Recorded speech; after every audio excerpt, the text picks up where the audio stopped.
السلام علیکم محترم ناظرین، شریعت کی نگاہ میں کتا نجس ہے، اس کے لعاب اور گوشت کے حساب سے۔ بعض لوگ سوال لے کر آتے ہیں، آج کتا مجھ سے ٹچ ہو گیا، اس وجہ سے میں نماز نہیں پڑھ سکا۔ تو آئیے سب سے پہلے یہ سمجھتے ہیں کہ کتے اور خنزیر میں نجاست کے اعتبار سے کیا فرق ہے۔ کتا نجس ہے اور خنزیر نجس العین ہے۔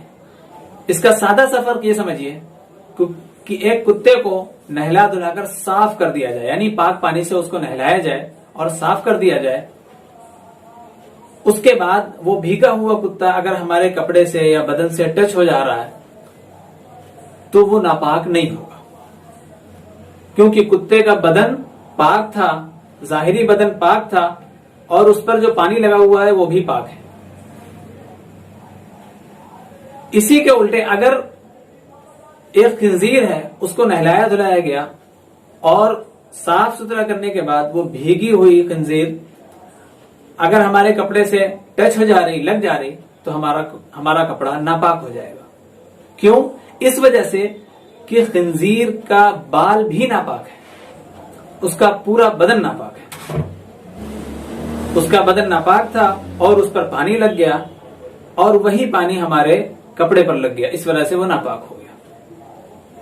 ایک حدیث میں آتا ہے کہ اگر کتا کسی برتن میں منہ ڈال دے تو اس برتن کو 7 مرتبہ دھولا جائے۔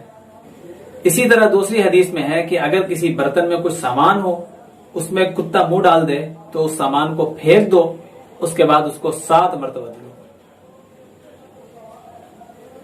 یہ نجاست کا سب سے بڑھا ہوا درجہ ہے۔ تو اب یہ سوچئے کہ جو لوگ کتا پالتے ہیں، جو کہ کتوں کی عادت ہوتی ہے چاٹنے کی، تو ان کے ہاتھ، پیر اور نہ جانے کس کس جگہ پر وہ چاٹتا ہے، اور ان کے لعاب کہاں کہاں ٹرانسفر ہوتے ہیں ان کے گھر میں، پورے گھر کو نجس کر ڈالتے ہیں۔ پھر ان کی نماز کا کیا حال ہوتا ہوگا، ان کی عبادتوں کا کیا حال ہوتا ہوگا، اللہ ہی جانتا ہے۔ شریعت نے شوقیہ کتا پالنے کی بالکل اجازت نہیں دی۔ ہاں، اگر حفاظت کے لیے پالنا ہے، رکھوالی کے لیے پالنا ہے، یا شکار کرنے کے لیے پالنا ہے، تو وہ کتے جن کو ٹرینڈ کیا جاتا ہے، سیکھنے والے کتے، ان کی اجازت ہے، ورنہ شوقیہ کتے پالنے کی بالکل اجازت نہیں۔ رسول اللہ صلی اللہ علیہ وسلم نے فرمایا، جس گھر میں کتا ہوتا ہے اس گھر میں رحمت کے فرشتے نہیں آتے۔ اسی طرح دوسری حدیث میں اللہ کے رسول فرماتے ہیں کہ جس شخص نے بلا ضرورت کتا پالا، اس کے اعمال میں سے روزانہ 1 قیراط نیکیاں کم کر لی جاتی ہیں۔ لہٰذا اگر مجبوری میں کتا پالنا بھی ہو تو اپنی رہائش گاہ سے کافی دور ان کی رہائش گاہ بنانی چاہیے، تاکہ اگر رحمت کے فرشتے آئیں تو ان کے لیے یہ کتے مانع نہ بنے، رکاوٹ نہ بنے۔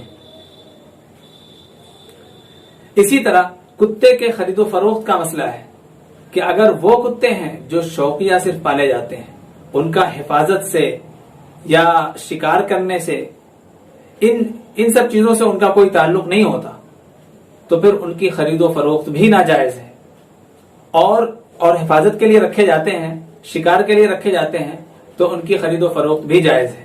بعض حضرات یہ سوال کھڑا کرتے ہیں کہ حدیث میں تو آتا ہے کہ کتے کی خرید و فروخت سے رسول اللہ صلی اللہ علیہ وسلم نے بالکلیہ منع فرمایا ہے۔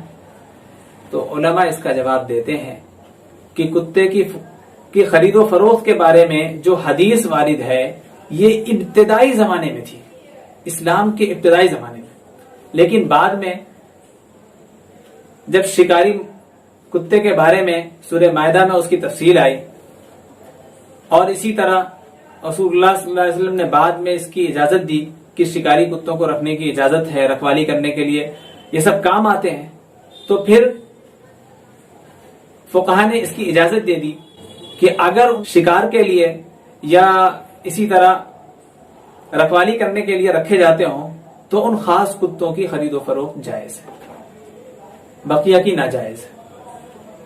السلام علیکم۔ اللہ